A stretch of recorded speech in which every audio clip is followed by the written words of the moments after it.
بسم اللہ الرحمن الرحیم۔ معزز سامعین، کیا آپ جانتے ہیں کہ جدید سائنس نے قرآن پاک پر اعتراض کرنے والوں کی نیندیں اڑا کر رکھ دی ہیں؟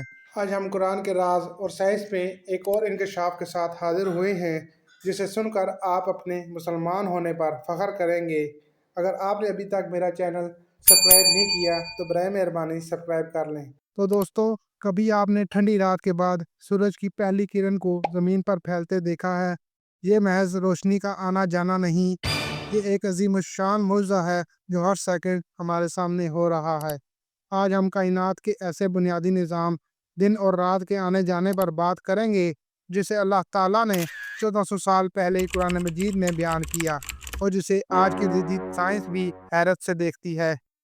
سب سے پہلے قرآن پاک میں سے میں آپ کے سامنے دن اور رات کے حوالے سے مختلف 3 آیات پیش کرتا ہوں۔ سورہ زمر کی آیت نمبر 5 میں اللہ تعالیٰ ارشاد فرماتے ہیں، وہ رات کو دن پر لپیٹتا ہے اور دن کو رات پر لپیٹتا ہے۔ ہمارے خالق نے یہ کائناتی سچائی نہایت واضح الفاظ میں بیان فرما دی تھی اس وقت جب انسان زمین کو فلیٹ سمجھتا تھا۔ یہاں جو عربی لفظ یکورو استعمال ہوا ہے، اس کا مطلب ہے کوئی چیز پر لپیٹنا، جیسے پگڑی کو سر پر لپیٹا جاتا ہے۔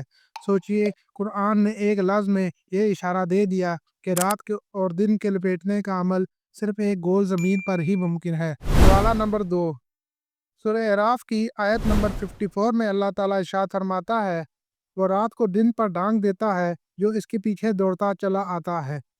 یہ آیت بتاتی ہے کہ رات دن کا پیچھا کر رہی ہے۔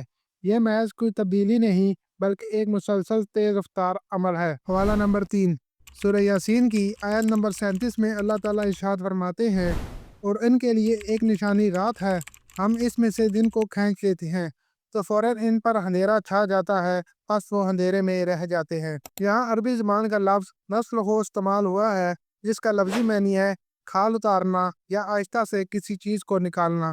یہ کتنا خوبصورت سائنسی بیان ہے کہ سورج کی روشنی یکدم ختم نہیں ہوتی بلکہ ایک پتلی تہ کی طرح زمین سے کھینچ لی جاتی ہے۔ ناظرین، میں نے آپ کے سامنے قرآن پاک کے 3 مختلف آیات پیش کی ہیں۔ اب ہم چلتے ہیں سائنس کی طرف۔ قرآن کے ان اشاروں کو آج کی جدید سائنس کس طرح ثابت کرتی ہے، جس میں نمبر 1 پر ہے زمین کی گردش۔ آج سائنس کہتی ہے کہ ہماری زمین اپنے محور کے گرد تقریباً 1000 میل فی گھنٹہ کی رفتار سے گھوم رہی ہے۔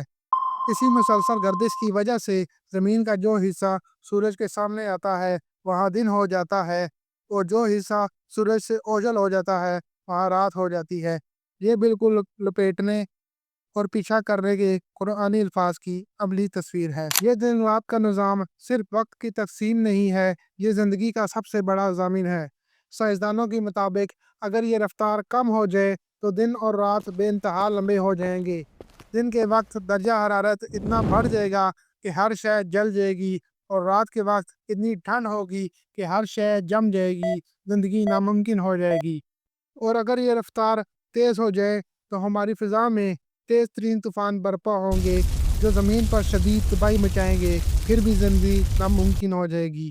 دن اور رات کا یہ باقاعدہ اور متوازن نظام ہی ہے جو زمین پر درجہ حرارت کو اعتدال میں رکھتا ہے اور ہمیں سونے جاگنے، فصلیں اگانے اور زندگی کی تمام سرگرمیاں جاری رکھنے کا موقع دیتا ہے۔ اور اب ہم بات کریں گے نمبر 3، ایمان کا تقاضا، معجزہ کیوں؟